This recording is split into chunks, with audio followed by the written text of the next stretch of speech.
Hello বন্ধুরা, তোমরা সবাই কেমন আছো? আসলে সবাই ভালো আছো, আমিও খুব ভালো আছি। হাসি দেখতে পাচ্ছ তো, এই হাসিটা আর বেশিক্ষণ থাকবে না।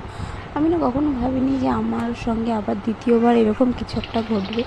তো চলো মানে কি ঘটেছে, কি হয়েছে সবই বলছি। তো আমি আমার বিছানাটাকে গুছিয়ে নিলাম সকাল সকাল করে। তারপর দেখো আমি সকাল করে রান্নাবান্নাটাও করে নিয়েছি, নিয়ে আমি না বেরিয়ে পড়েছি বাজারে। বাজারে কোথায় যাচ্ছি? বাজারে যাচ্ছি হচ্ছে ডাক্তার দেখাতে। এবার কেন ডাক্তার দেখাতে যাচ্ছি দেখো, এই হচ্ছে ডাক্তারখানায় আমি চলে এসেছি। আর এটা হচ্ছে ডাক্তারের রুম। একজন পেশেন্টের ঢুকেছে, আর তারপরে দাদুর পরে আমি ছিলাম।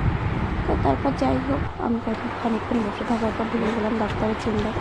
তো এখানে গিয়ে যেটা হচ্ছে কারণ, তো এখানে আমি আমার দাঁতটা দেখালাম। তো দাঁত দেখানোর পরে দেখলাম যে না, এই দাঁতটা রাখা যাবে না।